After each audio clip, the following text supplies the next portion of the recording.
October 23rd, 2018, Hill County Board of County Commissioners now session. Please join me in a word of prayer. Dear Heavenly Father, first of all, Lord, we do thank you, Lord, for your mercy, your grace. Father, we just thank you for how you have brought us together, Lord God, to see us through this tough situation. We continue to pray for those you have placed in authority. We lift up the President. We pray for each and every one, Lord God. We ask that you give them wisdom and understanding. We pray for our local leaders, Lord. Lord, we pray for each and every one you have sent to help aid in this natural disaster, Lord. We just thank you for your favor, Lord. And Father, we just thank you for the people's heart, Lord God, and just showing love, Lord, continue, Lord God, to the panhandle, Father God. People have been a blessing, Lord God, all over this country. Father, we continue to just thank you for each and every one that's here today. Continue to strengthen us. Continue to give us wisdom, understanding, and continue to give us knowledge as we continue, Lord God, this journey, Father. We thank you, Lord, that we will come out, Father, on top. We just continue to give you praise, glory, and honor. It's in Jesus' name we pray. Amen. I pledge allegiance to the flag of the United States of America and to the republic for which it stands, one nation, under God, indivisible, with liberty and justice for all. Good morning to everyone. I want to welcome you to the regular scheduled board meeting. Just I want to take this time to continue to say to give praise and thank everyone for everything that they have done to help in this community in the Panhandle. We really appreciate all the first responders. We really appreciate all the volunteers. We really appreciate all the citizens. We really appreciate the city, the county. We appreciate everyone. And just wanted to say thank you for all that you have done. I mean, it has been very overwhelming and the situation that we have been in. But man, the response from the people, from the first response, from everyone, it has truly been a blessing. And I just want to tell you thank you from the board that we really appreciate all the help. And if you could, when you see somebody out there, just tell them thank you. We really appreciate everything. Everything that everyone has done.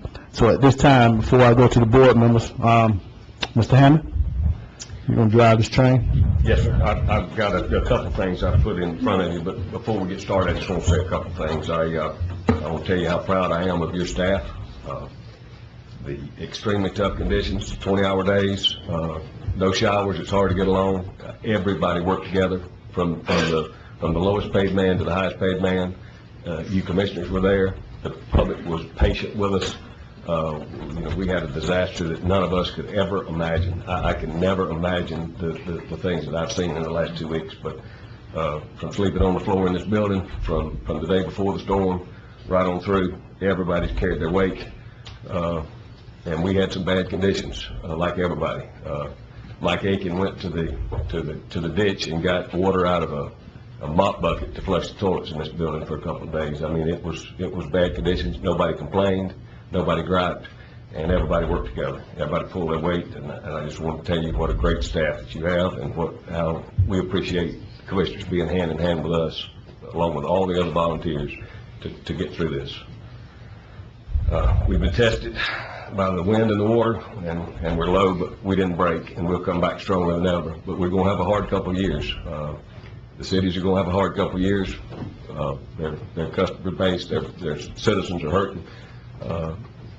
They've lost half their water and sewer customers in the city of Fort St. Joe. You're going to get a report. About half the homes in Guff County have some damage.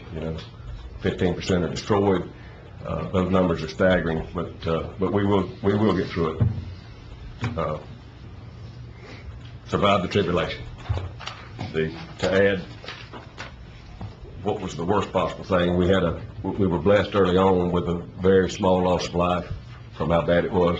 Commissioner McCrone said, if it hit at night, there's no telling how many folks, when people are swimming in their houses on Long Avenue, thank God it was daylight and people could see how to get out. But after a week of going through the trials, we lost an employee, a 16-year employee, and our heart's hurting over Brad Price's death. Just helps us to reflect on how precious and how fragile life is, just how quickly something just so simple and he's gone. And I know that he was meeting with Commissioner Rich an hour before it happened, just full of life, full of energy, full of helping other folks, and in just a brief split second, his life is no more. So we ate with his children and his family. They're going to have a service tomorrow. The visitation is at 9 at the football field. Correct me if I'm wrong. That's correct. And the service will be at 10 Central Time, and he'll be interred at Roberts Cemetery in Weewalt. Brad was a happy, cheerful warrior, and he'll be missed. The last full conversation I had with him, he was so excited. He'd been working for over a year, coordinate with the volunteer fire departments, getting folks like me certified as a volunteer fireman through the longer course, and he just got the ISO ratings.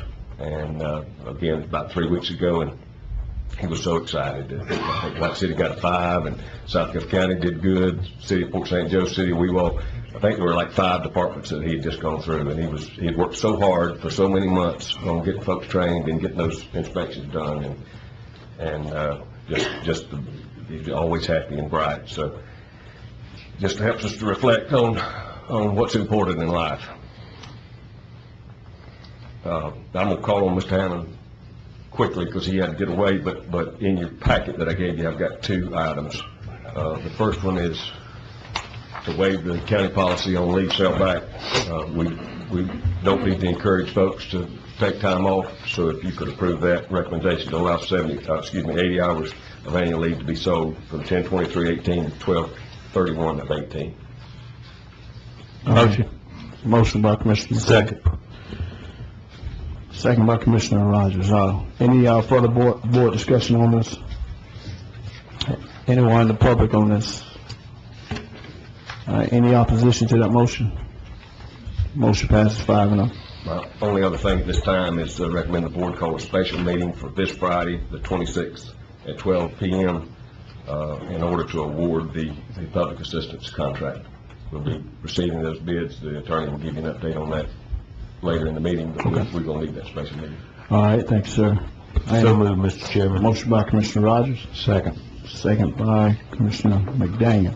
Any further board discussion on this? Anyone in the public on this? Yeah. All right, any opposition to the motion? Motion passes 5-0. If you could call Mr. Hanlon up, let him give an update on the election, please. All right, Mr. Hal. Thank you, Mike. Good morning, Commissioners. I just want to give you an update on where we stand in relation to the upcoming elections. When I last came before you, I gave you an outline of an election recovery plan. We were in the very early stages of it, but it's coming along nicely. It's been challenging, but we are going to be ready. October the 27th, Saturday, is the beginning of early voting, and we are going to be up and running. Since I came before you, we did get an executive order from the governor last Thursday to the 8 counties impacted concerning the elections. It pretty much gave us the authority to do everything we have in the current election plan, save one minor detail. If you recall, I was hoping to extend the UACOP option, that's the Uniform Overseas Military and Civilians option, to have a ballot emailed to you. I was hoping to have that extended to any displaced voter. They did prohibit that, but they did waive the restriction on sending a ballot to an address that we don't have on record. In the past, we could do that, but we had to have a written request from the voter with a signature. They did waive that request, so for my displaced voters in Georgia or wherever, all they have to do is call me or email me and tell me this is where they're at, and we can send the ballot to them without that written request. The library is looking good. We have power, we have communications. I do have contingency plan in place. I've got a backup generator coming. I've got MiFis and cradles coming, just in case we lose communications. The plan is the same. October the 27th is the first day of early voting at the Weewalt Branch Library and the Port St. Joe Elections Office. We're going to open up and be open every day from October the 27th, Saturday, all the way up to and through Election Day, 7 a.m. to 7 p.m. every day, Eastern Time. That's 11 days, 12 hours a day. As far as absentee ballots, I'm seeing an increase of people coming in. Quite a few people, absentee ballots had just started hitting the mailboxes when the storm hit. They can still come in, they can pick up for themselves, they can come in and pick up for any immediate family member. They can also come in and vote an in-office absentee, where they get the absentee, take it right over to a table, vote it, seal it up, sign it, and turn it back in to me. I'm starting to see, yesterday was very busy on that. So I'm hoping, we're probably going to see a little bit of a hit on voter turnout, but I'm hoping all the exceptions that the governor gave us the authority to do is going to mitigate that somewhat. So that's where we stand. I'm here to answer any questions, any concerns that you might have. But the state has really stepped up. I can't thank the county enough. Y'all have really stepped up. Other counties have stepped in, loaning equipment. My 1,000 cradles I'm getting from Okaloosa County. Everybody, it's really been a team effort, and we're going to get it done, and we're going to do it well. All right, yes, sir. Since we're not going to have any precinct voting, we're going to have the super deal. We're going to try to do some signage at each of the precincts. We are. I've got PSAs running on Oyster Radio. The Star is running an article. I've had a lot of media coverage. You cannot imagine, Politico, BBC.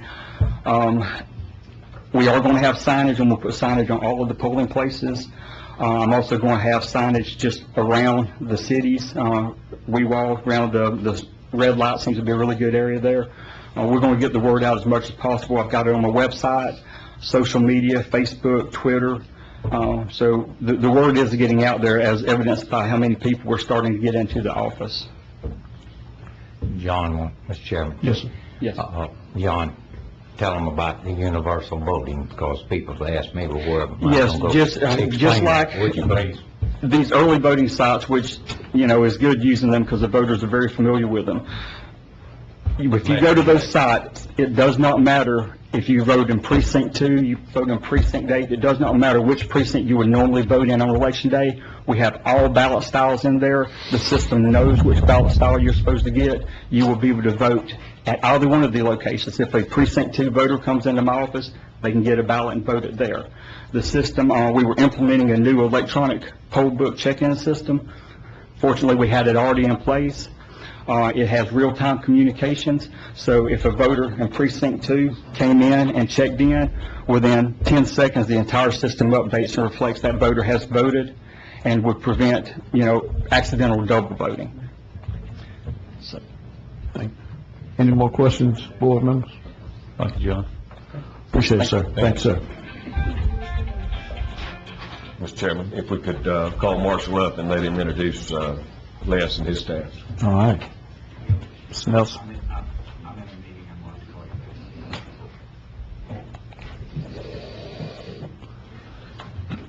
First of all, I'd like to echo what everyone said. Michael put it very well. You can't find a person around here right now that you don't need to thank. Everybody stepped up to the plate, and you couldn't have written a plan to be no more perfect. One thing I'd like to go ahead and do is would request that the disaster fund be used to pay for items that are FEMA reimbursable. Go ahead and open up that disaster fund. We need your approval. So move, Mr. Chairman. Second. I got a motion by Commissioner McDaniel, second by Commissioner McCrone. Any further board discussion on this? Anyone in the public on this? All right, any opposition to that motion? Motion passes 5-0. We are just shy of 2 weeks into this disaster. We've gone through the response, we're going into recovery now, and we are far beyond what I ever imagined that we would be. And it's through the work and cooperation of everybody that has been involved. I'm so proud of our county with everybody. What I would like to do is, in the beginning, we brought in some incident management teams to help us, and they have been a godsend. They have pretty much taken lead on the EOC and allowed us to do other things that we need to do. What I'd like to do is to bring up Les Hallman. He is the incident commander for the Oregon Green Team. If you would, Les, come on up, and I'd like for you to introduce your team as well as the Region 4 team. Yes, sir. Good afternoon, or sorry, good morning, Mr. Chair, Commissioners. It's been a long 13 days when we arrived in your beautiful county, and it's been an honor and a pleasure. I know we didn't come under ideal conditions, but I tell you what makes your county beautiful is your people. The reason you're so far ahead you are is because your people took care of each other. And that it's been an honor and a pleasure to watch you work, and thank you so much. We can't tell you how much we appreciated being here. I'm going to introduce the team, and I'll start out with the Oregon team. As I call your name, please stand and continue standing. Tom Williams, Tad Peterson, Rob Root, Don Maxwell, Kevin Chanders, Scott Ballard, and did Jamie make it? There's Jamie in the back. So Jamie was having to scramble and redo one of our flights. I think the sheriff called the airlines and told them we couldn't leave, but Jamie got that squared away. So the day after we got here, we had our hands full, and we were so thankful that Florida also sent a Florida team in. I'd like to introduce them, guys. You continue standing. These guys came from Region 4 and 6 out of southern Florida. Jennifer Stagg, Steve Litzschauer, Sean Finney, Rich Russell, Ronnie McNeil, Christy Williams, and Carrie Epperson. Commissioners, this is the team, and it was truly a team effort that was able to support you.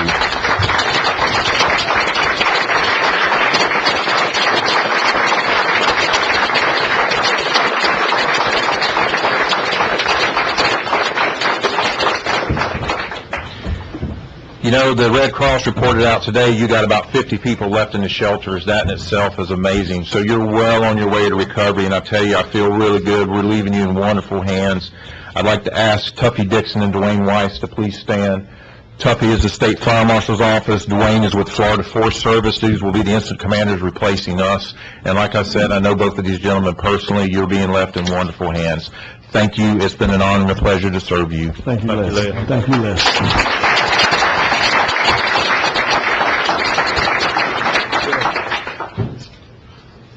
All right, you still got the floor, Mr. Nelson. That's all I have. That's all you have, okay. All right, Mr. Ham?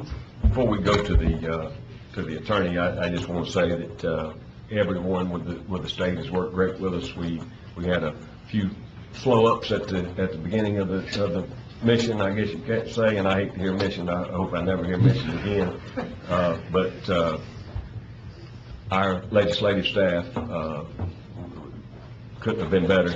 Senator Mumford, Senator Baxley, Senator Gaynor, Senator Broxton, Senate President Galvano, Appropriations Chair Simpson, all visited. Halsey Sears was here several times, sent gas, cooked food. The governor has been here, I believe, 6 times on site, talked to us on the phone every single day. CFO Petronas has been here. Commissioner Putnam's been here. Van Bonnie's been on the phone with us several times. So everybody worked together to try to manage this disaster. So if you see any of those folks, tell them how much we appreciate it, because they didn't go hide. They were on site. So. Oh, I forgot. Senator Rubio also came and was very helpful with some federal stuff. So we appreciate all of those folks. Yes, sir. And I'm sure I've missed somebody. Mr. Novak? Good morning, Mr. Chairman, Commissioners. 3 items this morning. Last week, you gave us authorization to go out for a public assistance RFP. And an expedited track on the emergency declarations you all made. You all have your clearing and your debris removal underway. You all voted to take the FDOT's offer to take over those contracts. Since then, we've worked with both the City of Port St. Joe and the City of Weevil-Hitchcock. We were up there last night. They've all executed their interlocal agreements, so they'll come up under those the Ashbrook contract that you have. We've now sent them up to General Counsel for the FDOT, so the cities are on their way to joining you in that process. The third component is that public assistance that Mr. Hammond spoke to you all about last week and the importance of that decision. We went out for an RFP last week, Friday late in the afternoon. Under the circumstances, we did everything we could to put it out to as many people as we could. There were 7 different ways we tried to put it out to the public outside this community with our limited communications. Over the weekend, the FEMA attorneys had responded and provided us some additional guidance with regards to public assistance in procuring the consultants that are going to help the county and the cities in their recovery. We've taken their guidance. We've talked with them yesterday, and what I wanted to do is yesterday at noon was the end date for the submission of those RFPs. What we instructed the clerks to do is to not open those, to not commence with the evaluations that you've already appointed your committee and the cities have as well. We asked the FEMA Council for that technical guidance. We're amending those RFPs. With your permission today, I want to announce to you at the meeting for public record, and we'll put it out. By close of business today, we will send out an amended RFP for that public assistance for FEMA relief. We will publish it as best we can. We put the physical postings on the courthouse, on the administration building, on the radio stations, on the TDC, EEC county websites. We've sent it out to the state construction bulletin. We're verbalizing it per the FEMA General Counsel's guidance to put it out to as anybody that knows or wants to know about this, to call them and let them know that it's coming. We're going to open it back up till Thursday at noon. You heard Mr. Hammond call for the meeting on Friday. Under emergency declaration on this expedited track, what we're going to do is we're going to have the evaluation committees conducted on Thursday, and ideally the staff will come back to you under Mr. Hammond's guidance and make a recommendation to you on Friday as to professional consultants that can come in and assist you with this public assistance process, Mr. Nelson and Mr. Yeager. So I'd ask for a motion and a vote to suspend and to amend the RFP, to extend it till Thursday at noon. We will work with the FEMA attorneys to revise that and get it back out before the close of business. Anyone that's listening today or that will follow up today's meeting will know that it's coming. I think they received several submittals, but they did not open them. And then on Friday, we'll come back to you with recommendations. And I'll be happy to answer any questions about this process. All right, thanks, sir. Any questions, board members? So moved, Mr. Chairman. All right, motion by Commissioner McCrone. Second. Second by Commissioner Rich. Any further board discussion? Anyone in the public on this? Anyone in the public? All right, any opposition to that motion? Motion passes 5-0. Second item I mentioned was interlocals. Those have been signed and sent up to the DOT. The third item is the issue that we're with the building and the planning department. Mr. Bailey, Mr. Collinsworth, I've been discussing with them, and Mr. Hammond, Mr. Yeager. Right now, what we're having is, obviously, which was anticipated, is a problem with unlicensed contractors, price gouging, and people in the community who are taking advantage of not only our citizens, but also our local workforce and laborers. We've identified the issues. We're relaying that. I think Mr. Petronis, the CFO, has been in communication with the county on this issue. Ms. Bondi's office and the state attorney as well, and we're working with our building and planning department to identify those individuals, and we'll pursue them, not only to protect your public, but also protect the local workforce that you have in this community. That's all I have at this time, Mr. Chairman. All right, thank you, sir. Mr.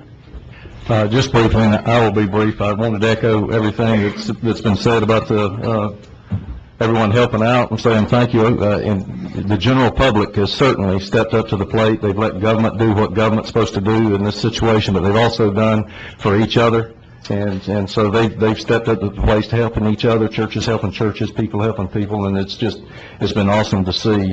And I'm very proud of our community, the way that they've responded to all this. So I did want to mention also that Sissy Proctor also had been down several times with the governor. She also called me early on and wanted to do a kind of a briefing to some of the business community that could be there. She didn't think there'd be many that we could locate. We wound up having to move that to the courtroom on less than 24 hours notice. Jim McKnight helped all the organization of that, and we had over 100 business owners in our community that met there, understanding what going forward they could do to make sure that they could rebuild their businesses as quickly as they could. And that's a key component to rebuilding this community, is make sure we're providing everything that government can provide to our business community to make sure they get their needs met and have the ability to get no interest loans and low interest loans in rebuilding their businesses. So I wanted to give a shout out to DEO and Sissy Proctor for that initial response, and they'll be here in the community going forward. And Jim McKnight will probably be doing a lot in the business community and letting them know when those meetings are. So I want to give that shout out. A couple other things, somebody had mentioned to me earlier about our beaches and the cleaning of our beaches and those type things. We believe that may be covered under our general contract with Ashbrit. The attorney is going to check on that, so I want to just tell for the business community's knowledge that, I wouldn't go down there and try to start moving things around until we acknowledge that Ashbrit can do that for us. If they can do that for us, they can certainly clean those beaches a lot quicker. And do that through the FDOT contract. So other than that, I did want to mention that in the previous storms, we've had emergency berms that have been constructed. Even though Cape Sandblast area is in a COBRA, they can still do emergency berms. That's an exception. I've already talked to Michael Dombrowski about that, and so we're going to work on that type thing, and it won't be just for Cape Sandblast. It'll be all our beaches, and so we're working on several fronts. But Mr. Chairman, if you have any questions, let us know. All right, any questions for Mr. Yeager? Okay, yeah. Let me mention one more thing, and I don't know, is FEMA housing. We were going to mention a little bit about FEMA. Joe, you want to come up and talk about that a little bit? Thank you.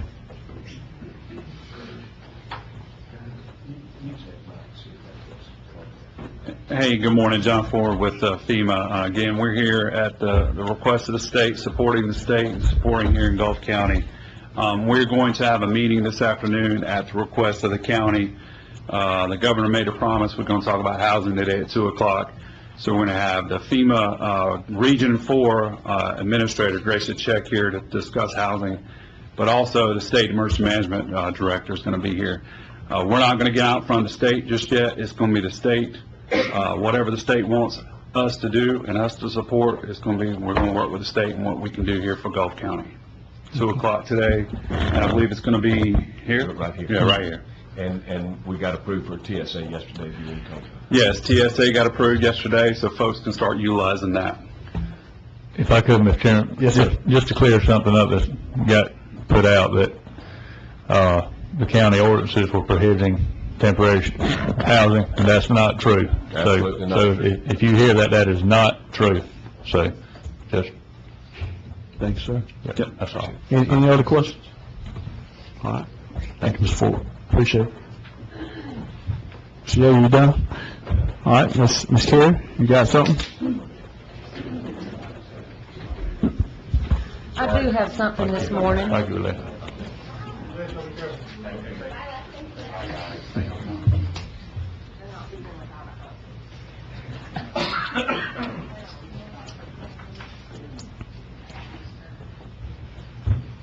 On a happy note this morning, since we have had a lot of stress, we always recognize or acknowledge our county employees when they have birthdays.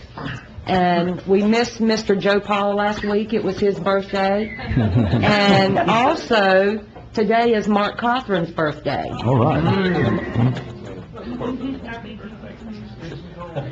So if you would, Chairman, would lead us in singing happy birthday to these two. I never get mad, but I always get even. You want the chairman or something? Somebody else might get started. As a chairman, you don't want to hear me say. I might clear it on. But on another... Joe can sing, even though it was his birthday, he can lead us. All right. Happy birthday to you. Happy birthday to you. Happy birthday, God bless you. Happy birthday to you. All right. All right. I owe you one, Ms. Carey. All right, Mr. Lee. Good morning, Mr. Chairman. Commissioners. I know Les and them are gone, but I personally wanted to thank them as well. They have seen my face over there many more times than they probably wish they had to, and not one time did they not get what we needed to do our job. So I appreciate all of them. In front of you, on the board, is a map of the county, and in front of you, you all have a map of the damage assessment that was conducted inside the county. The numbers are as follows. 1,146 homes destroyed, 1,824 homes major damage, 3,524 minor damage, to a total of 6,494 homes. That is a tremendous amount of homes in this county that's had damage to them. We'll be getting these numbers to the property appraiser. They have requested these already as well. I know it looks on your map pretty hard to see with the colors, but on the map on the easel up there, you can actually see the different areas of the county blown up to where you can kind of see better addresses of where the major damage took place. And I'll be happy to answer any questions you might have. All right, thanks, sir. Any questions for Mr. Collinsworth? All right. Yes, sir? That's roughly 50% of the structures in Gulf County. If that gives you an idea. Mr. Chairman, if you could call the Red Cross, I forgot to call them. Yes, sir. All right. Ms. Heidi, Red Cross. Good morning. Heidi O'Sheehan on behalf of the American Red Cross. The shelter numbers have gone down significantly, as you heard. In Honeyville yesterday at noon, we had 61 and overnight 32. In Port St. Joe, now at the St. James Episcopal Church, we had 24 at noon and 22 overnight. So those remaining now 54 clients are the ones that have nowhere to go back to. And so we'll be working closely with FEMA, as well as we'll be bringing in Red Cross caseworkers to try to get them out of the shelters and into some type of transitional housing situation as soon as we can. The move from the elementary school went smoothly. The superintendent was pleased with the conditions we left the school in. I believe I was the first Red Cross person into your county seat here, and believe it or not, we've now grown to over 50 Red Cross staff dedicated to Gulf and Franklin counties, working out of the Oak Grove Church. I just want to thank you all as well. I've worked a fair share of disasters, and it often descends into hot tempers and finger pointing, and I think clearly because of your leadership and your staff, you just from the beginning set a tone of cooperation and helpfulness, and I know you put out flatly that you weren't going to accept any of that, and so it's made it really a very pleasant place to work, and it's been our privilege to be a part of it. Along with Les, I am rotating out today as well, but my replacement is here. Her name's Kaylin Collins. The Red Cross is one of your long-term recovery partners, so though the names and faces may change, as long as there's still a need for us to be here in Gulf County, we will be here. Just to give you an idea, some of the bigger numbers we have now, we've fed over 15,000 meals. We've had a total here in Gulf County of over 1,850 overnight shelter stays, and we have distributed up through yesterday 2,200 of the cleaning kits and other cleaning supplies, and all of that work will continue as long as you need it. We have plans now to open a full kitchen at the First Baptist Church.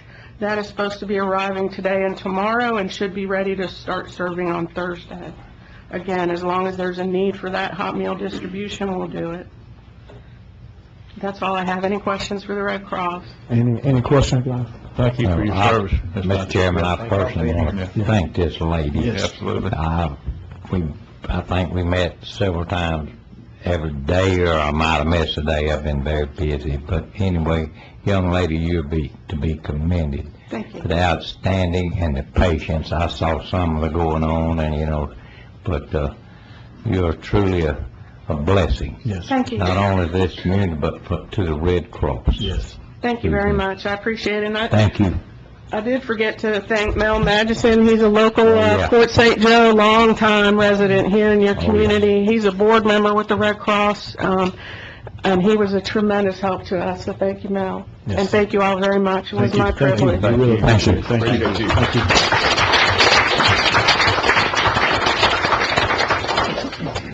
All right, Mr. Lee.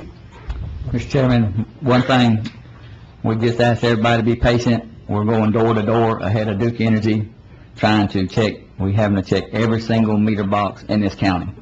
So there's 4 of us, so just be patient. We're doing everything we can do. If anybody has any questions, our office is open. And I think Mr. Hammond had brought it up, Mr. Novak, we are addressing the unlicensed contractors issues. We're not going to put up with it. We're going to have them arrested. But just be patient. You'll see us out there. If you need anything, they all have our numbers. Please call us. Other than that, we're here for y'all. Thanks, sir. Yes, sir, Mr. Hammond. Mr. Chairman, and just follow up with him. Duke has been exceptional. I mean, probably better than any of the providers we could ever imagine, but the numbers they brought in. Their plan is to energize the St. Joe Beach line at Pine Street on Wednesday and work north toward the county line. And they're having to rebuild the entire infrastructure, but we're going to stay ahead of them. We're not holding up anybody that can receive power that will be able to receive power. So that's good. I see Mr. Rish, if he could come up and give an update on Cape Water. We had a good meeting yesterday talking about, we're basically down. If we knew where the DOT was going to put the road, we could get the water and the sewer up pretty quick. Mr. Rich can give an update on the water side, and the city can give an update on the sewer side. Thank you, Mr. Administrator. Board, I'd like to tell you that we are looking at somewhere in the neighborhood of a mile plus in line that was breached at the stump hole. This is beyond what we had feared. Just to break it down and to be brutally honest, we're basically third in line. The DOT has to give us a right-of-way and permission to work. That's non-negotiable. The sewer has to be working from the city of Port St. Joe before we can turn the water on. Whether you have a septic tank or not, it doesn't matter. And so we are third in line. Now, what we have done since the storm, we have been working with partners, working with folks from out of the area, working with all the agencies we can, from state, local, federal. We're doing everything that we can do to get going as soon as possible. So when we do have the go-ahead, there will not be any unreasonable delays. I've already been pricing pipe and everything like that. We've got people that are volunteering to come and help us put it in that have better equipment than folks that we could probably generally contract with. So I'm confident that when we have the go-ahead that we will be able to mobilize and do this as quickly as possible. Our engineers at Dewberry, Mr. Philip Jones and Mr. Trevor Birch, we were able to meet on site with some other partners yesterday, and we met around 10 o'clock in the morning. We're assessing the damage, and what people need to understand is that this is over a mile of main, and it's going to take some time. There's a rumor out on the Cape today, and I understand people are frustrated. I'm frustrated. 2 months. I don't see that anywhere approaching that situation. So we're putting together a design right now. We're not waiting on anybody or anything on our end. Now, south of the stump hole, we are operational. I'm pleased to say that when we had generators on site, they were brand new. There were some failings on the generator, but Duke Energy got three-phase going within a reasonable amount of time. And I'm proud to say that we are pretty much in good shape south of the stump hole. Indian Pass, Jones Homestead, those areas through there, the South Gulf County Volunteer Fire Department, the Simmons Bio areas, they should all have water. It's not potable. We'll be under a boil water notice until further notice. So I just want to advise folks about that. We had a meeting with the governor yesterday afternoon at around 5:30 in Mr. Hammond's office, and he asked me what I needed. I told him what I needed is I needed a right-of-way to work in.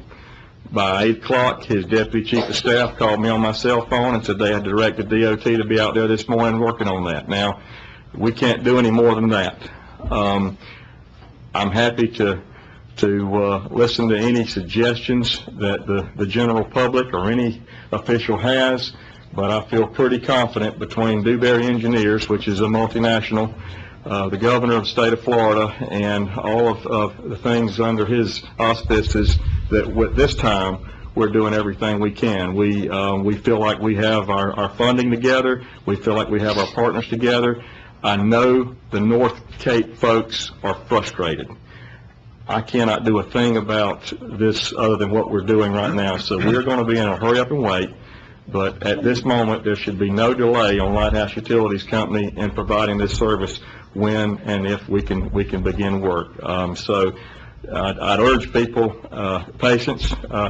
That's hard to say, but understand that they turned me away as late as Sunday as a utility official, and quote-unquote essential personnel. I don't know that I was or wasn't, because DOT had to fix, at least to make it passable for the citizens. Sheriff, you understand those things. They had to get it passable. So really and truly, other than behind the scenes and coordinate and planning on things that will change, because all we can do is plan for just a few moments, and then we'll say, okay, here's what we actually have.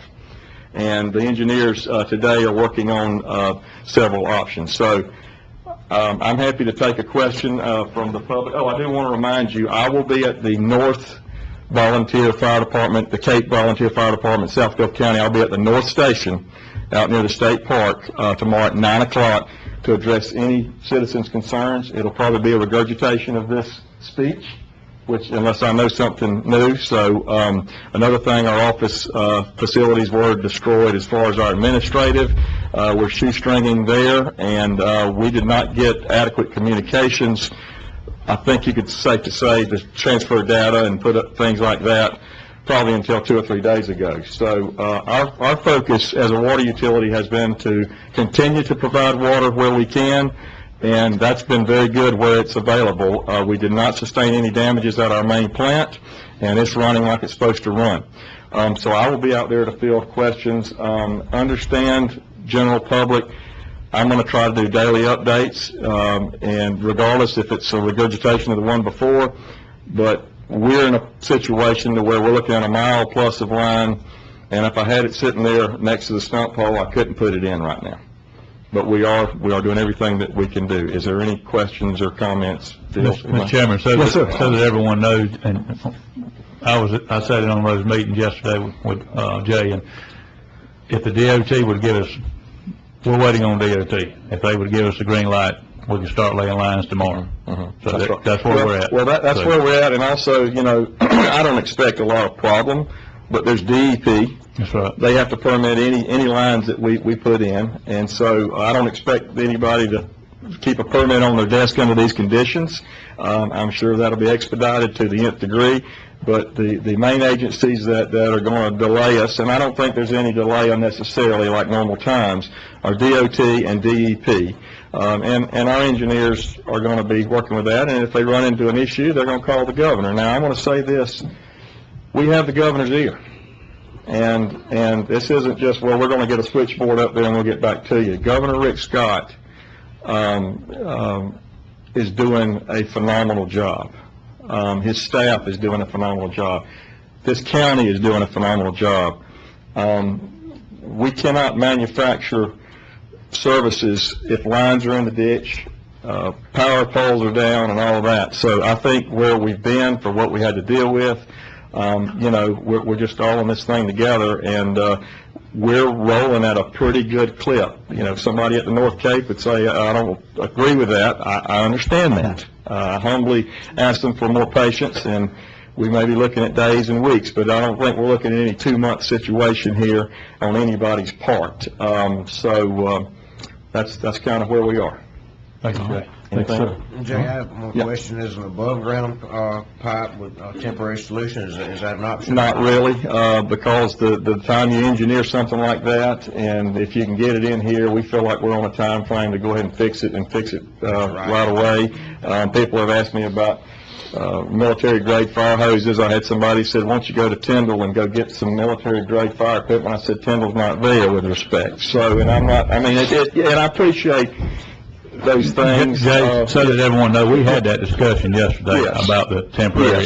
Yes, and it would be better to get clearance from DOT and go ahead and lay the lines. Get in there and go. Absolutely. At the moment, the partners we have to help us install, if that all comes to fruition, and we're still working on all those things, they can knock this thing out quicker than anybody can knock it out. So we're focusing our efforts to get it done right, get out of there, and get that water on. That's half of our customer base. I want those meters spinning. I need them spinning. And so, but I appreciate everybody. If you need anything, call me. My number's on some other signs around. It didn't blow away, so you can get me. All right. Anybody from the public? Thank you, Jay. We appreciate it. Thanks, sir. All right, Mr. Austin? Yes, sir. apparently all the mosquitoes did not evacuate or follow the evacuation order. And a lot of the roads and roadways that we typically spray are impeded by debris and other things. So I'm trying to get some aerial spray through the EOC, or through the web EOC from the state. In order to do that, I have to have approval or authorization from the board and the Department of Health. I've already spoken with the Health Department Administrator, and she has a letter. I typed up a letter, and with your approval, I'll get you to sign it after the meeting and try to get the ball rolling and hopefully get some planes in the sky. The funding, 75% of it will be reimbursed by FEMA, and the state is supposed to cover the other 25%. So there will be no cost to us. That's a good thing. So move, Mr. Chairman. Second. Cron. Second by... We all second that one, Mr. Chairman. I give it to you, Mr. Rich, since you said that. Second by Mr. Rich. Any further board discussion on this? All right, anyone in the public on this? All right, any opposition to that motion? Motion passed 5-0, sir. Thank you. All right, Mr. Cochran? Good. I want to say thank you, just like everyone else. It's a group effort for sure, long hours, and my staff is, I think 23 of them had fairly substantial damage to their houses, yet they work every single day. So it's a lot of, you know, you're at work and you're thinking about home, but they're coming to work and we're doing what we need to do. Appreciate it. Thank you, sir. Ms. Herron? None, Ms. Herron? I don't have anything official, just a big thank you to everybody. It's been on a couple weeks. Thank you. Yes, ma'am. Yes, ma'am. Health Department? I'll be brief. I used to carry my two phones and they'd be ringing constantly, and it's good for that to slow down just a bit. You got your letter. We're good to go. We don't like mosquitoes and we don't want to deal with that. We've been working, as you can recall, the medical system of care. That was our first priority, life safety. And so I'm proud to say that the hospital is fully operational. That disaster medical assistance team has been demobilized, as well as their pharmacists. Primary care practices are up and running. Our pharmacies are good. People are taking credit and debit cards in various places. So we're beginning to feel like a community again, and that's a really good feeling. We're working on a few other objectives: behavioral health system of care, and so making sure people have those mental health resources available locally. Provider vaccinations, responder vaccinations, so tetanus. I think we provided around 250 tetanus shots. We continue to set up points of distribution for those tetanus, and we're also adding flu shots on there. We are continuing to support environmental health issues, so we're kind of going into a new phase from the medical system of care to environmental health support. So you'll see a lot of public health messaging going out about home debris safety, mold, questions on what do you do with your well water, and we have messaged all of those, and you will get your own little packet of that information as you have questions coming from residents. And Zach's been instrumental in making that work. That's pretty much all I have. Okay. We've also been assessing the food. Red Cross is in place. We've had other churches and whatnot show up to do food service. We've had teams in place, a 15-person team, just trying to ensure that the temperatures are good, so we're not having any food poisoning issues. And then we have in place a protocol for emergency septic tank repair based on the state guidelines, and we're working with Jim Anderson to get the city sewer or septic tank, depending on what's available in that situation. So we established a hotline at the office, so you can call in and you'll be directed for any Hurricane Michael questions related to environmental health. You can get right to us, so we hopefully have some information readily available for you. Can you give us that hotline number? Yeah, all you have to do is call the health department, 227. No, okay. Oh, sorry. I want the hotline number now, please. Okay, it's 227-1276. And we can meet with you afterwards, Commissioner Rich. And then the first thing you'll hear is for information related to Hurricane Michael, press 8. And that's all it is. Okay, all right. Mr. Chairman, please you sit down. That was the quickest of your briefings. I was overwhelmed. I thought I knew what the health department did. The things that the health department of Gulf County has done. We had dialysis patients that couldn't get dialysis. We had people that needed medicine that couldn't get medicine because of the drugstore was down. There were so many things that the Gulf County Health Department did and coordinated through the hospital and getting these clinics up and getting these stations and whatnot. So we appreciate you. And if anybody ever doubts the need for public health, she's proved me a believer. I can tell you. Appreciate that. All right. See, Nelson, you got something you want? You good? Okay. So, all right, Ms. Kelly? Yes, sir. Good morning, Commissioners. First of all, just an update on what the TDC is currently functioning as right now. We've been working with the EOC to get out emergency communications and response, and we're shifting gears a little bit. Billy and his team are going to be out assessing parks and beaches and damages, and to see how we can get those back up and running quickly, and I'll let him speak on that in a minute. We've also reached out to our lodging partners to compile a list of whose homes are available to use as temporary housing for locals or for crews coming in to help us rebuild. And I don't know if that's something we just need to use on the local level, but that resource is available. Has contact information, addresses, and what needs to be replaced if it's just a window or AC unit or that kind of thing. We've also been pushing out the small business assistance information to all our tourism partners so that they know it's available and can get help, and the unemployment or reemployment assistance for those people needing, help with their loss of wages right now. We're shifting over into messaging right now. The message that we're pushing out is recovery and rebuilding. We'll be out this week gathering assets to use for future campaigns so that we can let our visitors know we're working, ready to get you back, and as soon as our doors are open, they can come start putting some money back into the economy. So that's where we're at right now. Thank you. All right, Mr. Taylor? Good morning. Morning, sir. We're not quite as fortunate as everyone else was. As everyone knows, the TDC building underneath got completely blown out. So we lost everything but 2 lawnmowers. And we had compiled over the years quite a bit of substantial tools and everything else. So we're behind on 8 ball there. We lost the steps going up to the TDC building and so forth. We did get power yesterday to the TDC building, water to that building as well. We just need steps now to get our people back in it. Parks and so forth, considerable damage in a lot of the parks. I'm talking about considerable. Dead Lakes Park, I talked to Mr. Yeager this morning. We probably 80% of that timber, the beautiful pines and all that are gone in there. Mr. McDaniel has seen it, and it's devastating as far as that. Honeyville Park, same thing. Salinas Park, obviously the bayside over there. Mr. McCrone has seen it. Mr. Rich, your park down at Honeyville is just, I can't even describe it. So anyway, there's an evaluation of all this. I'll be going out and assessing. Thanks to Lou, I don't know who did this, Lee years ago or whatever, but there's a documentation and pictures of every boardwalk, every park, every bathroom, the cost of it, and everything, which is going to make my job a whole lot simpler. It's very detailed and complex in one sense, but we have every document on everything that's been built there over the last, seemed like 10 or 15 years. So that's going to be very important in assessing what damage.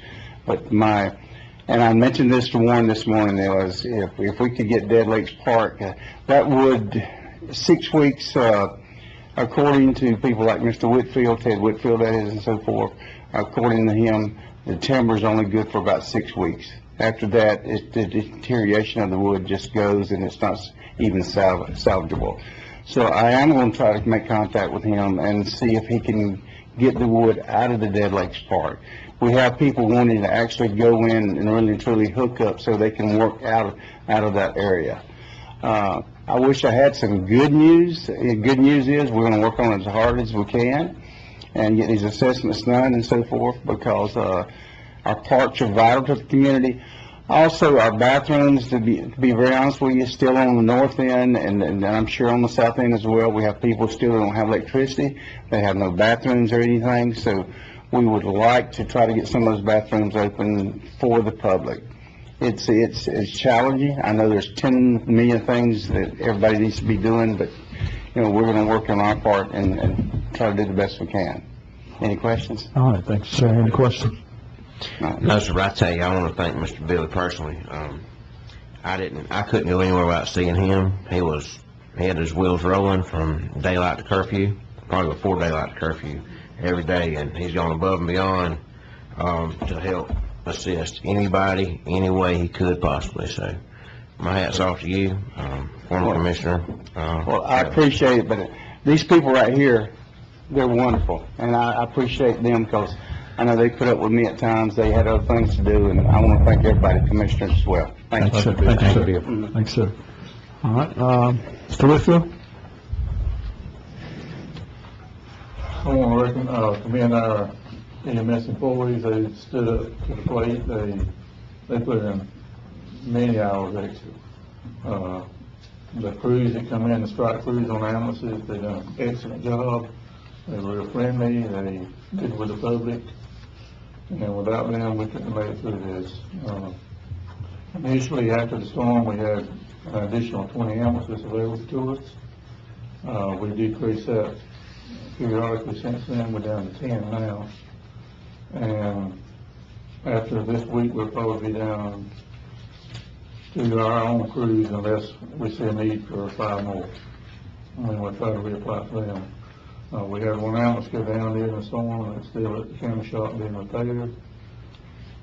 We had some logistics we had to go through. The Bay Medical Center we lost. Shipcase Hospital we lost. So all our transports have been having to go to Sacred Heart.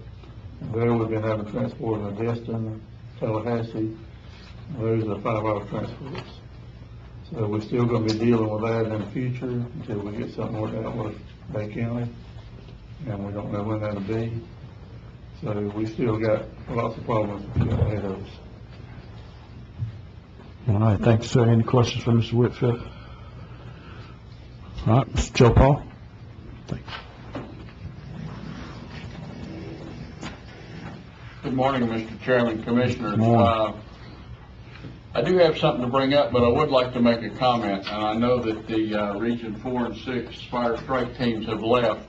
But if you saw the gentleman that was sitting back there on one of the end chairs in the blue shirt that stood up kind of bald-headed, his name was Rich. He was an FDNY 9/11 survivor. When the building collapsed, he jumped under his fire truck, and that's what saved his life. He is now the Hernando County EOC director. And when he got here, he said, "Here I am again."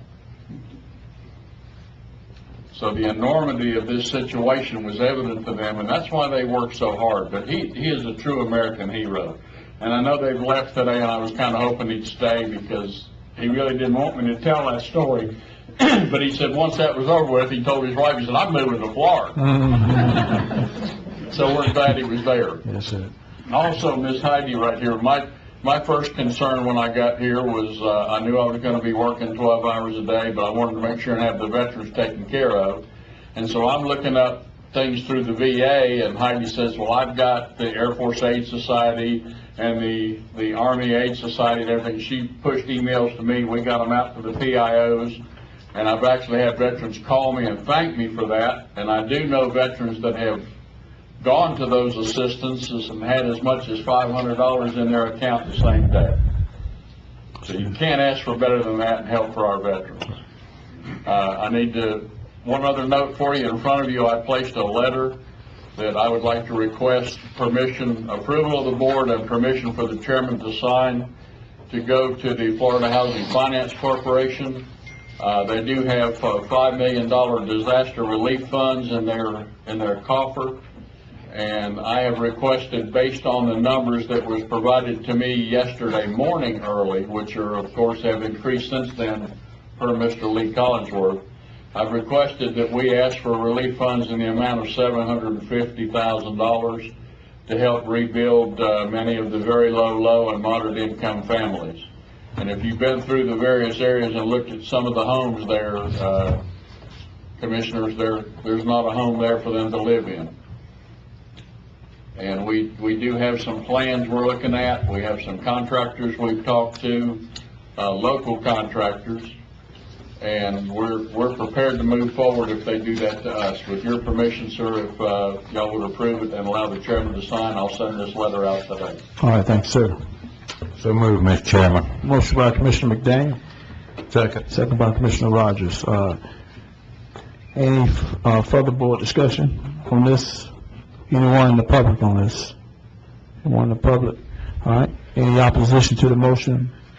Motion passes 5-0. That's all, Mr. Commissioner. Thank you. Yes, sir, thank you, sir. All right, Ms. Roberts? Ms. Norris? Yes, sir. Thank you, Mr. Chairman. I too want to thank everybody. It was remarkable to see so many people working together, and and two, to thank my own team. I had 4 people working, and one of those had their home totally destroyed, and she never let up. And I just appreciate them so much, and working with the county staff and getting direction from them. It's just been a wonderful team effort, and I want to thank you as commissioners for your leadership and your guidance. It's just top notch. Also want to ask the board for a waiver. I'm asking on behalf of the constitutional officers. We are required normally to close out our books and do our financial reports by October 30th of each year for year end, and I'm asking the board to waive that requirement and allow us till November 30th to get those our books closed out and our financial reports done. And I would be glad to put together a document for the chairman to sign, so each constitutional officer will have documentation to put with their stuff that has to go to the auditors in the state as well. If the board would make a motion to that would be... Motion, Mr. Chairman. All right, motion by Commissioner McCrone. Second. Second by Commissioner Rich. Any further board discussion on this? All right, anyone in the public on this? All right, any opposition to that motion? Motion passes 5-0. Ms. Norris? Thank you. That's all I have. I All right, appreciate thank you, that. ma'am. We really appreciate your team's hard work also. All right, Ms. Ron? No, sir, Ms. Norris said it for me, thank Okay. Ms. Lanier? All right, Sheriff? Just to echo on what is said, thank you for the community for coming together. Just want to let everybody know and publicly say how proud I am to be in Gulf County, how proud I am to be a part of this community, and I'll see how we have come together. It's amazing. And how proud I am of the Gulf County Sheriff's Office and the employees there. I guess I'm at 41, 42 employees, 5 homes totally destroyed, 1 inhabitable, and they didn't ask any questions. They came to work. One dug through the rubble at his house, got his uniforms and what he had to, came to work the next day, no questions asked, and they keep on fighting and keep on getting through this. So do want to put out for the public, we have not restored our traditional 227-1115 into the sheriff's office. We've been pushing out as much as we could on social media, but the number to call into the sheriff's office, what's been happening, nobody can get the 1115, so my cell phone stays quite busy, so I'm the extra dispatch lately. But 229-1224, 229-1224, and that goes into our dispatch, and they can get help out in the community. But again, thanks to the commission and the administration and everyone in the county staff for working with us, and every day is getting better. Yes, sir. Thanks, Sheriff. All right, Mayor?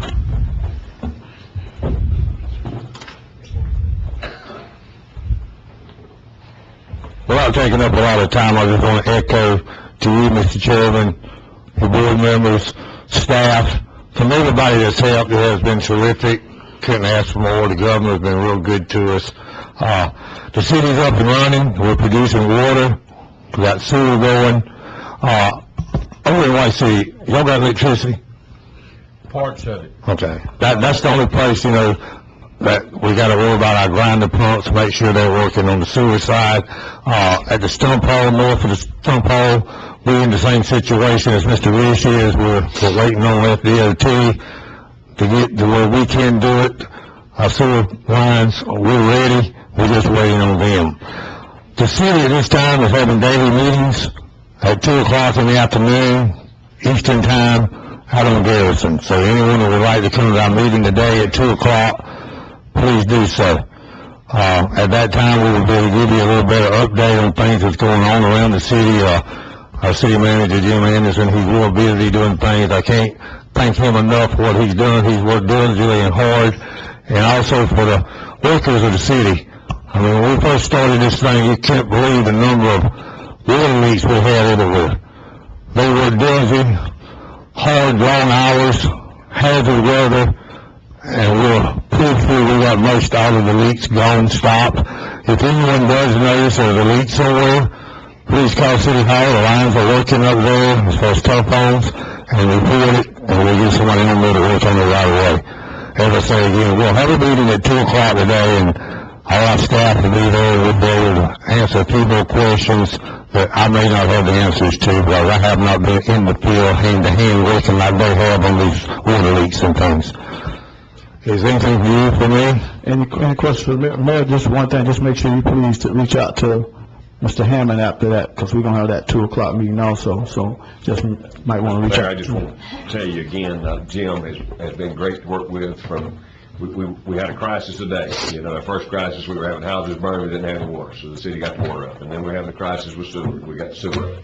Then we had a crisis with fuel, we shared fuel, so we worked as good as could be. The building department's helped y'all with the inspections. I mean, everybody's been great. We may need some help in Commissioner Rogers' district, depending on how long Mexico Beach is going to be out. Right. For indefinitely. We have that assisted living, and all of those homes in that assisted living area are on Mexico Beach sewer. We may need to look at I mean, our goal all along has been to carry City of St. Joe sewer all the way to the county line, but we may need to look at how we can service some of those homes, because they won't be livable until they can get, you know, sewer restored. So I know we got the trunk line, Jim's here, maybe Jim's not here, I'm sorry. I see Clay Smallwood's here. I know we got a trunk line to Beacon Hill Park, but we may need to look at coming up with some scenario, because I would say there's probably 40 homes in there, and then that assisted living, you know, 36 units or whatnot, right, that are going to be dead in the water until we can get some help on sewer. So if y'all could kick that around and just see, maybe Mr. Grantland would know what it's going to take, and Mr. Smallwood to get those folks on. Right, okay. And I couldn't be prouder of the way the city and county been working together on this. That's what I've been working for 8 years, is to get the city and county together. Because I think with each other, we're more powerful. Thank you all. Thank you, sir. Appreciate it. Mr. Novak? Mr. Chairman, there's one other item, and I didn't announce it earlier. I know we're trying to rip through the business. Wanted to announce also that electronic filing is going to be permitted per the FEMA attorneys. So we're going to post that in the additional RFP due to the demands or the difficulties getting into Gulf County and out, so that there will be electronic submissions allowed for this RFP for these national firms that want to submit. And I'll work with the clerk's office and the administration to do that. And I wanted to put that out there, and it'll be out there later on today. Mr. Chairman, the other thing I wanted to do, and if you would indulge me, I know the commissioners in the past told me, Novak, don't ever talk for more than 2 minutes. And so I always take that direction over the last 8.5 years. But I'm glad you had an opportunity to go around to the entire county staff. And I know the commission wants to obviously address some additional business. And listening to everybody today, I know they're going to get upset, but I wanted to offer one observation. I know folks are going to talk about this for 50 to 100 years from now in Gulf County, and history will judge how we all responded. Joe Ball talked about Rich in Queens that responded back in 2001.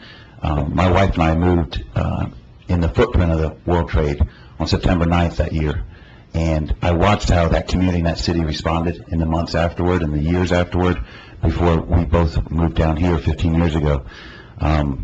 I could not be prouder of the community here.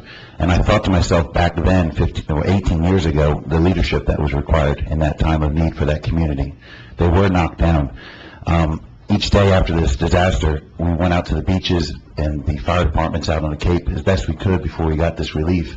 And the commissioners and the men on my left and my right and the people in this room all went out to these fire stations in the community, and the sheriff and the community is the one that went out and assisted its community in a time of need until the folks could get in here. And it was really a remarkable sight to see. You all, every person sitting in here went out to these communities and helped their brother and their sister. And it was really, truly remarkable. In those trips out there, I stopped at Selma Street each day, and when Don and Brenda made it back, who this room's named after, and I mentioned to him how he could not be more proud of the man on my left and my right. You have over 50 years of institutional knowledge, these two gentlemen. And in terms of the leadership and the strength and the conviction that's required to deal with something like this in a community of 13,000 people, let alone one of the largest cities in the world, who have immense resources and ability and response. I just wanted to, as we going around this room, and commended everybody, just for the record, so it's said, and 20, 50, 100 years from now it'll be said, it takes leadership. And I think these two men were born for the moment. They rose to the challenge. I think you five gentlemen recognize it. I know the sheriff as well. And I commend all of you in here, and I just want to thank Mr. Hammond, Mr. Yeager. Calm in a storm, fearless, concise, direct, compassionate. There's not enough words that I can come up with to describe what they've meant to this community over these 2 weeks. And I knew they had it in them, and it was exemplified. I know the sheriff as well. I commend all three of you. So I just want to thank the commission and these gentlemen. I want to give them a round of applause as well. Yes, sir.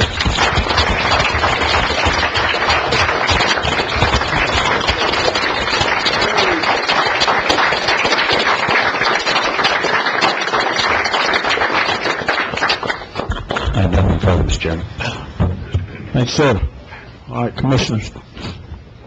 Commissioner McDaniel? Thank you, Mr. Chairman. Yes. We are survivors.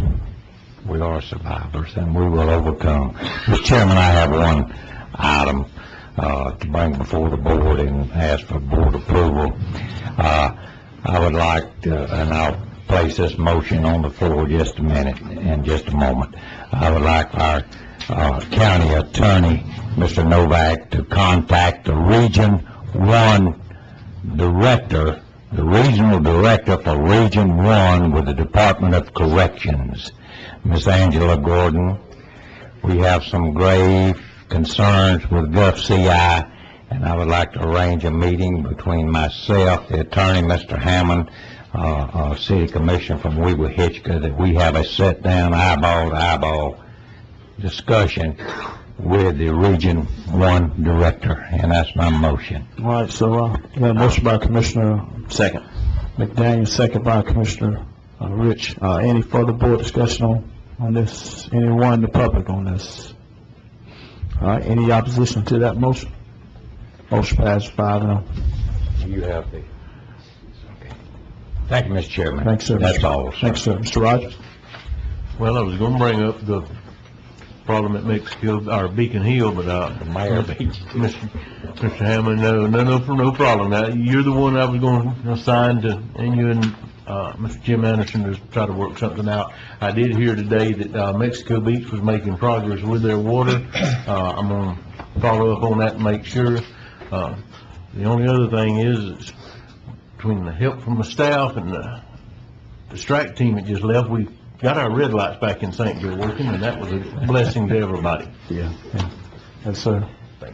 Appreciate it, sir. All right, Mr. Rich. Not this time, sir. All right, Mr. McCall. Mr. Chairman, a lot's been said. I don't know what to say. Last 2 weeks has been I tell you, I've been here all my life, and I've never seen nothing like it. And the people that stepped up, I tell you, I'm proud to be on this board. I've been with every one of these men. They've been right here. Our staff, and I'm gonna toot Jeremy's horn a little bit. I've been with him in his community, and to see the despair in people's eyes.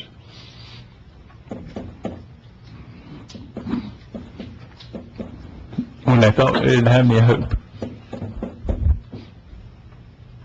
And I'm sorry for breaking down. It's been, anyway, I want to thank everyone because without this community coming together, we couldn't have done what we did. And not that it was just us, it was everybody. And I want to thank South Gulf Fire Department, Vince Bishop, Mike Barrett. Mike, you've been right there for me, man. I appreciate you. And we're going to get through this. It's been a long ride, but I just want to thank everyone. Thanks, sir. Just wanted to echo what's already been said. It's been an emotional 2 weeks. Man, like I said, we're taking one day at a time, one step after one step. Like I said, we're gonna get through it. But like I said, we really appreciate everyone. Man, it's truly been a blessing to see everyone come together. It's amazing, you know. In the time of despair, people just pull together, helping hands. So really appreciate everyone once again. Thank you, everybody. The community, the citizens, everybody. We couldn't have did this without everybody pitching in. So once again, thank you. Thank the citizens. Thank the strike teams. Thank everybody that sent the donation, sent food, fed people, whatever it is you did. Patted somebody on the back, told them we're going to be all right. Whatever it was, encouraging words, I just want to take this time to thank everyone. We haven't got there yet, but we will get back to it. It's going to take one day at a time. So I tell people, I say, we can't snap our fingers and this thing is all we're going to be all over. I tell them, I say, it seems like I'm in a, you had a bad dream and somebody's going to wake you up and it's going to be back to normal. But we will get back. I appreciate the resiliency of everybody. So thank you once again. And if nothing further, Brett, did you have something? I'm sorry.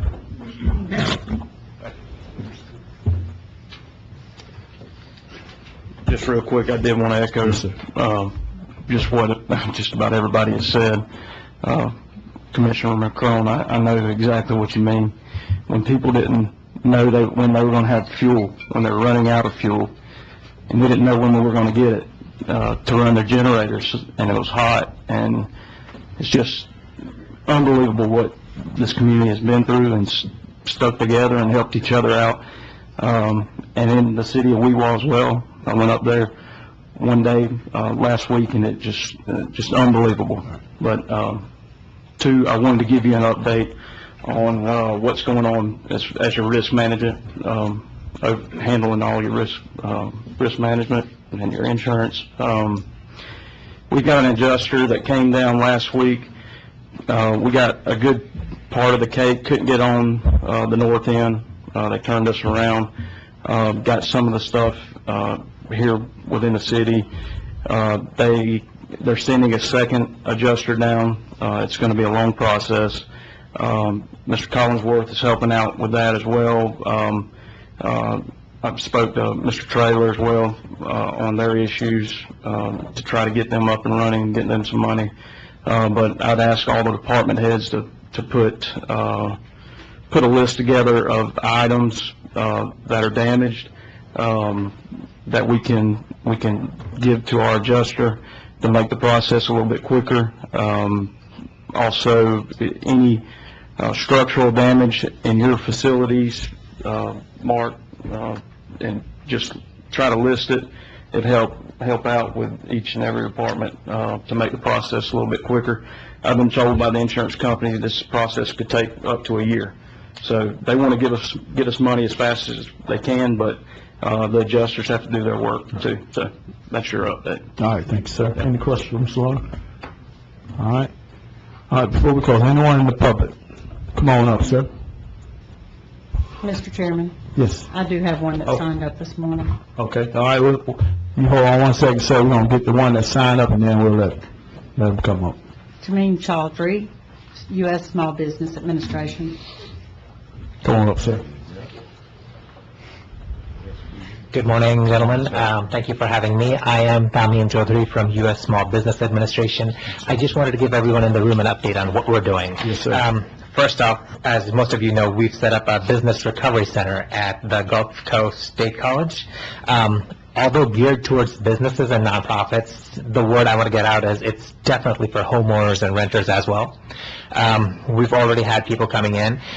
Basically, SBA, for those who may not know, we offer low-interest, long-term loans to your homeowners, renters, businesses, and nonprofits affected by disasters such as this. We ask that, first off, everyone please just register with FEMA. That's the first step. FEMA refers homeowners and renters to SBA, and we continue the process from then. It's basically like this. If the FEMA grant money, the insurance settlement money, if that's not enough, that's where our loans come in, to make you whole again. Make the particular home that you have, just if the money's not enough. Interest rates can be as low as 2%. Homeowners may receive up to $200,000. This also goes for renters as well. I've seen a lot of cases of personal property damage, such as your vehicle damage. Renters may also get up to $40,000. For businesses and nonprofits that you know of, just come straight into SBA. You don't need to go through FEMA. Businesses may receive up to $2 million for your physical damages. Interest rate can be as low as 3.675%. Even if a business has like an economic injury, that is like no particular injury to the site itself, but just people are not coming in because of this disaster, we have economic injury loans. So there are three ways to do that.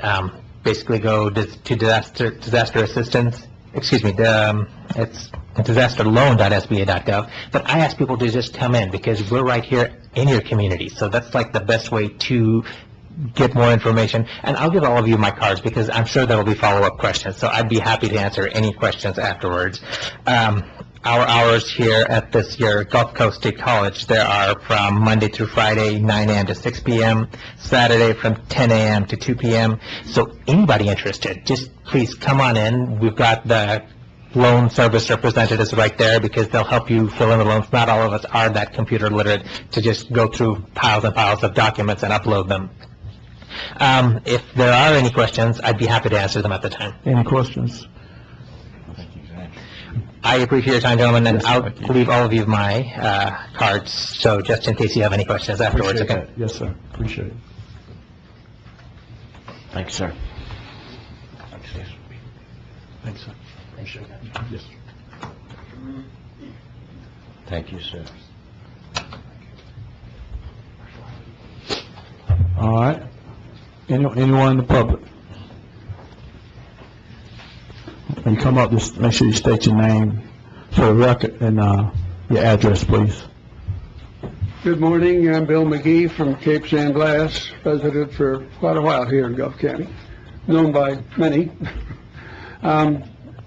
Two suggestions for those people who are out there living without water services. I'm not sure whether it should come from FEMA or it should come from maybe the National Guard, but there are portable laundries and portable trailers available.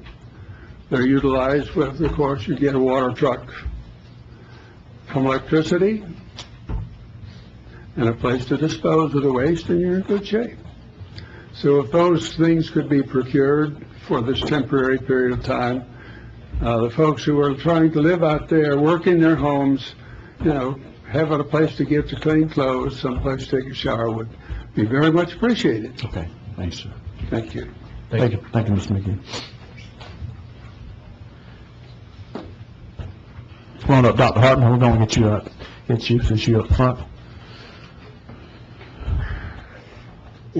Pat Hardman, Community Association, South Gulf County Community Association. The speed with which we are getting back online is phenomenal, and it shows leadership, and I think we have to say that from citizens to say thank you to your staff, to Michael. You couldn't have gotten here today as far as we are if this county hadn't pulled together to get it done. And you five also. People get emotional, people get antsy. I lost someone close, as y'all are aware. But bottom line is, this community is pulling together. and we've got to stay together, and we've got to keep pulling together. And if you got a bitch, swallow it and move on. And I will tell you one thing though, Mark. I know it's your birthday, but this dragonfly landed on my hand this morning. And I didn't slap it, and it bit the devil out of me. I realized it was a mosquito. Thank you, Dr. Pat. Thank you, everyone. Thank you. Yes, ma'am, thank you.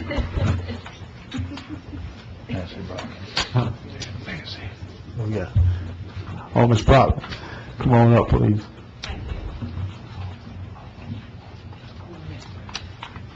I had, wanted to say good morning to everyone. State your name for the record, Ms. Brock. Nancy Brockman with the Gulf County Public Libraries. There we go. Thank you. And I'm here on behalf of the libraries. I had originally asked to be on today's agenda in order to make an invitation to each of you to come to Hometown Teams, a big Smithsonian exhibit. Given the circumstances, I have put that on a back burner. But I did want to let you know that the library in Port St. Joe is not open yet. I have had help from Mr. Collinsworth to get electric approved to come back on. There's a hole in our roof, but the tarps are up. I appreciate the help. So I'm just waiting on Duke Energy. I'm also trying to get in some Wi-Fi hotspots because I feel like our community can use the library as a resource to file paperwork and have meetings and do those sorts of things. So I wanted you to be aware that we are working to get those facilities both here and in Wheeler Hitchcock up and running as soon as possible. Thank you. Thank you, ma'am. We sure appreciate it. Thank you. All right. Anyone else?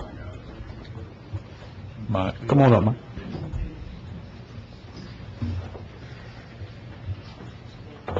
Just real quick, I'm Mike Baird. I'm the Deputy Fire Chief out at South Gulf Fire. My address is 157 to like 125 Polaris right now. So anyways, I just want to pass on to all of y'all, like I told my folks out there, 2 words: never quit. Thank you. Thank you, yes, sir. Thanks, sir. Appreciate that. Anyone else? All right, we just want to take this time to thank everybody for coming out to the meeting. We will have a special meeting Friday at 12 o'clock. All right, so I entertain the motion to adjourn. Motion by Commissioner Rogers, second by Commissioner Rich. Any opposition? Motion passes 5-0.